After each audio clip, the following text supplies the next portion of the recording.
రాహుల్ గాంధీ షర్మిలకు bumper offer ఇచ్చారా? రాహుల్ గాంధీ ఇచ్చినటువంటి బంపర్ ఆఫర్కు షర్మిల నో చెప్పారా? ఈ విషయంలో రేవంత్ రెడ్డి సీరియస్గా ఉన్నారా అంటే అవుననే సమాధానం ఇస్తున్నారు కొంతమంది రాజకీయ విశ్లేషకులు. ఇక ఇదే అంశానికి సంబంధించి మనతో మాట్లాడేందుకు ప్రముఖ రాజకీయ విశ్లేషకులు జగదేవ్ గారు మనతో ఉన్నారు. ఆయనతో మాట్లాడదాం. జగదేవ్ గారు హాయ్ అండి. హలో అండి. జగదేవ్ గారు, రాహుల్ గాంధీ గారు షర్మిలకు బంపర్ ఆఫర్ ఇచ్చారని, కానీ ఆ బంపర్ ఆఫర్కి షర్మిల గారు నో చెప్పారని, ఈ అంశం మీద రేవంత్ రెడ్డి సీరియస్గా ఉన్నారంటూ కూడా ఒక వార్త ఇప్పుడు సోషల్ మీడియాలో చక్కర్లు కొడుతోంది. రాహుల్ గాంధీ గారు ఏపీసీసీ ప్రెసిడెంట్గా ప్రెసిడెంట్ పదవిని షర్మిల గారికి ఆఫర్ చేశారని, కానీ ఇప్పుడు తానున్నటువంటి పరిస్థితుల్లో పార్టీకి అవసరమయ్యేటువంటి ఖర్చులు నేను భరించలేను, నా దగ్గర అంత డబ్బులు లేవంటూ కూడా సున్నితంగా ఆ ఆఫర్ని షర్మిల గారు రిజెక్ట్ చేశారని, కానీ రేవంత్ రెడ్డి గారు మీరు ఆ ఆఫర్ని యాక్సెప్ట్ చేయండి, నేను మీకు ఎంతో కొంత హెల్ప్ చేస్తాను అని ఆయన భరోసా ఇచ్చినట్లుగా కూడా ఒక వార్త బయటకు వచ్చిన నేపథ్యంలో ఏంటి ఈ వార్తలో వాస్తవం ఉందా అంటే ఏం చెప్తారు? అక్కడ కాంగ్రెస్ శ్రేణుల్లో ఉన్న ఇన్ఫర్మేషన్ ప్రకారం, కొంతమంది ప్రముఖులు సీనియర్లు విశ్లేషణ ప్రకారం నాకు కొంత ఐడియా ఉంది దీని మీద. ఎట్లా అంటే, రేవంత్ రెడ్డి గారు ఎప్పుడైతే ముఖ్యమంత్రి అయ్యారో తెలంగాణకు, అప్పుడు కాంగ్రెస్ అధిష్టానం కూడా ఒక ఆలోచన చేసిందంట. ఏమని, తెలంగాణలో ప్రభుత్వం ఫామ్ చేశాము, కేసీఆర్ గారిని ఆ రోజు కలుపుకోవాలనుకుంటే కలపలేదు, దానికి అనుభవంగా 10 ఏళ్ళు అనుభవించాం మనం ప్రతిపక్షంలో ఉంటూ, ఈసారి ఎలాగైనా కొట్టాం కాబట్టి ఇదే ఊపులో ఆంధ్రాలో కూడా మళ్ళీ కాంగ్రెస్ పార్టీని బతికించాలనే ఆలోచన చేస్తోందట కాంగ్రెస్ పార్టీ. సో ఎందుకు చేస్తుంది? తెలంగాణ ప్రకటించి ఆంధ్రాకి అన్యాయం జరిగింది కాబట్టి ఆంధ్రులు చాలా కోపంగా ఉన్నారు, దానివల్ల అన్యాయం జరిగింది. 29వ రాష్ట్రం తెలంగాణ కాదు ఆంధ్ర అని అందరికీ, ఎందుకు క్యాపిటల్ లేదు, ఏ మౌలిక సదుపాయాలు ఏమీ లేకుండా ఒక అనాథలా వదిలేశారనే ఫీలింగ్ చాలా ఉంది. సో కాంగ్రెస్ను అన్యాయం జరిగింది, కానీ బీజేపీ కూడా దానికి తోడ్పాటునిచ్చింది కదా తెలంగాణ ప్రకటించడంలో. కానీ అలాగని బీజేపీ జీరో అవ్వలేదుగా, ఆంధ్రాలో 2 స్థానాలు గెలుచుకుంది కదా టీడీపీ గవర్నమెంట్ హయాంలో కదా. సో అలాగా మరలా మనం కూడా ఆంధ్రులతో మనం కలిసి ప్రయాణిద్దాం, మళ్ళీ మన పార్టీని బతికిద్దాం అని చెప్పి ఆలోచన చేసి, ఎలాగూ షర్మిల గారు తెలంగాణలో మనకు సపోర్ట్ ఇస్తున్నారు కాబట్టి బయట నుంచి కూడా పోటీ చేయకుండా ప్రభుత్వం మద్దతు ఇస్తామన్నారు కాబట్టి, ఈవిడ్ని సరిగ్గా రాజశేఖర రెడ్డి బిడ్డగా, రాజశేఖర రెడ్డి ఎలాగూ కాంగ్రెస్ ముఖ్యమంత్రిగా చేశారు కాబట్టి ఆ బిడ్డగా అక్కడ పీసీసీ చీఫ్ ఇవ్వాలన్న ఆలోచన ఇప్పుడు కాదు, ఎలక్షన్స్ ముందు నుంచి కూడా ఉందంట ఒక ఆలోచన. సో ఎప్పుడైతే రేవంత్ రెడ్డి గారు ముఖ్యమంత్రి అయ్యారో, కాంగ్రెస్ తెలంగాణలో బలపడిందో, దీన్ని ఖచ్చితంగా అక్కడ ఇంప్లిమెంట్ చేయాలి, కాంగ్రెస్ని బతికించుకోవాలి, ఒక స్థాయికి తీసుకురావాలని ఆలోచన చేసిన సందర్భంలో రేవంత్ రెడ్డి గారు కూడా షర్మిలాకి రిఫర్ చేసినట్టు కూడా కొన్ని వార్తలు ఉన్నాయి. అయితే షర్మిల గారు వద్దు, నాకు ఏఐసీసీ పదవి కావాలి, ఏఐసీసీలో కీలక పదవి కావాలి అనే ఉద్దేశంలోనే ఉన్నారు.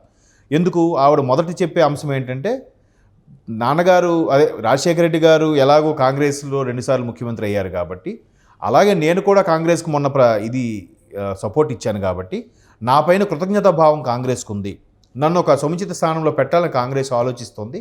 బట్ ఏఐసీసీ అయితే బెటర్ అని ఎందుకు అంటున్నారంటే, బట్ అందరూ అనుకునేది ఏమిటంటే, దాన్ని ఒక పదవి బాధ్యతగా చూడాలి, దానికి చాలా ఖర్చు పెట్టాలి, అట్లీస్ట్ అంటే గవర్నమెంట్ ఫామ్ చేస్తారు కాకపోయినా ఓటింగ్ పర్సంటేజ్ని పెంచుకోవడానికి ఒక ఆలోచన కాంగ్రెస్ అధిష్టానం.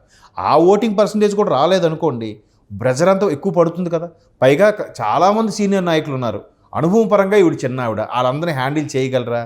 కాంగ్రెస్ అంటేనే ఎక్కువ మంది నాయకులు, చాలామంది సీనియర్ నాయకులు ఉంటారు, అదొక రీజను.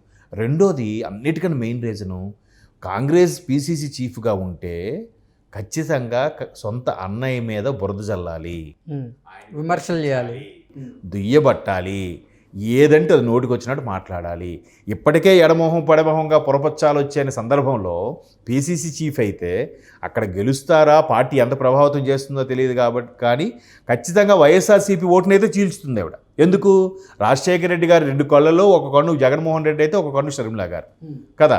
2 కళ్ళలో ఏ కన్ను ముఖ్యం అంటే ప్రజలని ఏం చెప్తారు అంటే, ప్రజలు ఇన్ ద సెన్స్ వైసీపీ అభిమానులు, వైసీపీ ఫేవర్గా ఉండేవాళ్ళు ఎవరైనా ఆ వేసే 1-2 ఓట్లు కూడా షర్మిల గారికే వేస్తారు. అరే బెటర్, మన తెలుగు బిడ్డ కదా, మనకు రాజశేఖర రెడ్డి గారు బిడ్డ కదా అని కొంచెం సానుభూతులు ఎవరైనా అంటే, ఒక 5% జగన్మోహన్ రెడ్డి గారికి వచ్చే ఓటింగ్ కూడా అటు షర్మిల గారికి వెళ్ళిపోతుంది. ఇంకాస్త వైరం పెరిగిపోతుందేమో సొంత రక్త సంబంధం మధ్య అని ఒక భయం ఆవిడలో ఉన్నట్టు కూడా కొంతమంది విశ్లేషకుల అభిప్రాయం, నా అభిప్రాయం కూడా. సో అందుకు దాన్ని అలా చూపించకుండా ఇలాగ ఖర్చుతో కూడుకున్న వ్యవహారము, ఇంతమంది పార్టీని మెయింటైన్ చేయాలి. అంటే జగన్మోహన్ రెడ్డి గారిని విమర్శించాల్సి వస్తుందేమో, అది నాకు భవిష్యత్తులో ఇబ్బందికరంగా మారే అవకాశం ఉందని భావించి షర్మిల గారు ఈ ఆఫర్ని నో చెప్పారనుకోవచ్చా? లేదంటే నిజంగానే పార్టీని నడిపించడానికి కావాల్సినటువంటి ఇంధనం అంటే వనరులు కానీ లేకపోతే ధనం కానీ ఆవిడ దగ్గర లేదనే ఆవిడ ఇలా ఆఫర్ని రిజెక్ట్ చేశారనుకోవచ్చా? అంటే ఏం చెప్తారు? లేదండి, నేనైతే కేవలం దానికి సంబంధించిన వనరులు లేవు, అంత కెపాసిటీ లేదంటే నేను విశ్వసించలేను. ఎందుకంటే కేవలం ఇంకాస్త జగన్మోహన్ రెడ్డి గారికి ఆవిడికి మధ్యలో ఇంకా ఇబ్బందికర సన్నివేశాలు పెరిగే అవకాశం ఉందనే తిరస్కరిస్తున్నారన్నట్టు నా అభిప్రాయం. ఎందుకంటే ముందు కొడుకు పెళ్ళి కూడా ఉంది, షర్మిల గారు అబ్బాయి పెళ్ళి. అక్కడికి ఇన్ని రోజులు పెళ్ళి, మరోవైపు పార్టీ, అక్కడ క్యాన్వాసింగ్ అన్ని బాధ్యతలు అన్నీ తీసుకోవాలి కదా. ఏ సీటు ఎవరికి ఇవ్వాలి, అవసరమైతే ఢిల్లీ వెళ్ళి వస్తుండాలి, అధిష్టానంతో మాట్లాడుతూ ఉండాలి. ఇవన్నీ ఎక్కడ కేటాయించగలరు? చేయలేరు. అండ్ మోర్ ఓవర్ ఆ పెళ్ళికి అన్నయ్య వస్తాడా రాడా నిన్న చెప్పడానికి కూడా వెళ్ళారు. ఇన్ని ఉంటాయి కదా, ఫ్యామిలీ టెన్షన్స్ కూడా ఉంటాయి. మరోవైపు తల్లి కూడా ఉంది, తల్లి ఈమెతోనే ఉంది. తల్లి ఎప్పుడు ఈవిడితోనే ఉంటుందా, అటు అన్నయ్య వైపు కూడా వెళ్తుందా? ఇన్ని రకాల ఆలోచనలు పర్సనల్గా కూడా ఆవిడ కొంచెం మెంటల్గా డిస్టర్బ్ చేస్తాయి కదా. సో డిస్టర్బ్ చేస్తాయి కాబట్టి పీసీసీ చీఫ్ పదవి వద్దని నేను అనుకుంటున్నాను.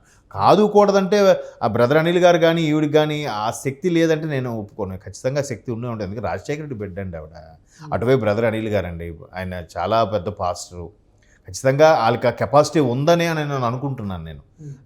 అది కాకుండా రేవంత్ రెడ్డి గారు లాంటి వ్యక్తి సాయం చేస్తామన్నారంటే ఖచ్చితంగా పార్టీ ఫండ్ మొబిలైజ్ చేస్తుందిగా. కాంగ్రెస్ ఏంటి ఒక రాష్ట్రంలో ఉన్న పార్టీ కాదు కదా, నేషనల్ పార్టీ అది, జాతీయ పార్టీ, ఎన్నో రాష్ట్రాల్లో ఉన్న పార్టీ అది, ఎప్పటి నుంచో ఉన్న పార్టీ అది. మరి దానికి ఫండ్స్ మొబిలైజ్ చేయడము, మెయింటైన్ చేయడం కష్టమని నేనైతే అనుకోవట్లేదు. కేవలం కుటుంబ కలహాలు మరికాస్త పెరిగిపోతాయి, ఎడమొహం పెడమొహం అయిపోయే అవకాశాలు ఉన్నాయని భయంతోనే ఆవిడ తిరస్కరిస్తున్నారని నా అభిప్రాయం. ఎందుకంటే రేపు వచ్చే ఎలక్షన్లు కూడా కురుక్షేత్రాన్ని తలపించబోతున్నాయని చాలామంది చెప్తున్నారు. ఆ కురుక్షేత్రం ఏం జరుగుతుందో, ఎవరు బలవుతారో, ఎవరు త్యాగం చేస్తారో. మరి వైఎస్ఆర్టీపీని ఇప్పుడు ఆవిడ కాంగ్రెస్ పార్టీలో విలీనం చేశారు. కాంగ్రెస్ పార్టీలో ఇప్పుడు ఓ మెంబర్గా ఆవిడ కొనసాగుతున్నారు. ఒక కీలక పదవి కనుక తీసుకోకపోతే ఆవిడ పరిస్థితి ఏంటి మరి? అందుకే ఆవిడ ఏఐసీసీ కీలక పదవి అవడానికి కారణం అదే. ఏఐసీసీలో కీలక పదవిగా ఉంటే అంత రెస్పాన్సిబిలిటీ, ఇక్కడ ప్రెషర్ ఉండదు. మెయిన్ ఓవరాల్గా పాన్ ఇండియా స్థాయిలో ఒక క్రేజు, ఒక ఇమేజ్ ఉంటుందిగా రాజశేఖర రెడ్డి బిడ్డగా. పైగా రేపొద్దున అక్కడ కాంగ్రెస్ సంబంధించిన ఏ సభలు సమావేశాలు ఏవైనా కూడా ఈవిడికి ఒక పిలుపు వస్తుంది, ఈవిడికి ఒక హుందా ఉంటుంది, ఒక ర్యాంక్ ఉంటుంది, ఒక క్యాడర్ ఉంటుంది. కాంగ్రెస్ ఏఐసీసీ సభ్యురాలుగా ఉన్నా చాలు, మంచి ఇమేజ్ ఉంటుంది. ఓకే, అంటే రానున్న లోక్సభ ఎన్నికల్లో తెలంగాణలో ఆవిడ పోటీ చేయడం కానీ, లేదంటే ఆవిడ స్టార్ క్యాంపైనర్గా మారి అన్ని నియోజకవర్గాల్లో ఆవిడ చుట్టేసేటువంటి పరిస్థితి ఉందా? లేదంటే ఓవరాల్గా అసలు దేశవ్యాప్తంగా మీరు అన్నట్లుగా ఏఐసిసి ప్రధాన కార్యదర్శిగా కనుక ఆవిడ తీసుకుంటే అన్ని రాష్ట్రాలకు సంబంధించినటువంటి ఎంపీ స్థానాలని క్షేత్రస్థాయిలో అంటే అన్ని రాష్ట్రాల వరకు కాకపోయినా తెలుగు రాష్ట్రాలు ప్రబలంగా ఇప్పుడు కాంగ్రెస్ అనేది తెలుగు రాష్ట్రాల్లో పుంజుకోవాలనే కాన్సెప్ట్లోనే ఉంది. ఇంతకుముందు చెప్పినట్టుగా అధిష్టానం మొదటి నుంచి కూడా ఆంధ్రాలో కాంగ్రెస్ని మళ్ళీ బతికించుకోవాలి, లేవనెత్తాలనే ఆలోచనలో ఉంది. కాబట్టి ఖచ్చితంగా షర్మిల గారిని ఇక్కడ ఆంధ్రాలోను తెలంగాణ రెండిట్లో కూడా ఉపయోగించుకునే అవకాశం ఉంది. మరి ఆంధ్రాలో ఉపయోగించుకుంటే ఆవిడ ఖచ్చితంగా అన్న మీద విమర్శలు చేయక తప్పదు. పీసీసీ చీఫ్గా ఉంటే డైరెక్ట్ అటాక్ ఉంటుంది.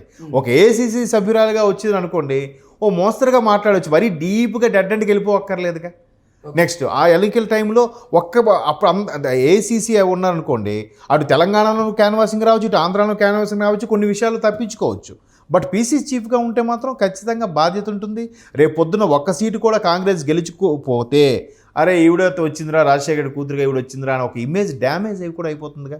ఆ ప్రెజర్ వల్ల ఆవిడ కనీసం ఒక్క సీటైనా గెలుచుకోలేకపోతే తండ్రి గారి ఇమేజ్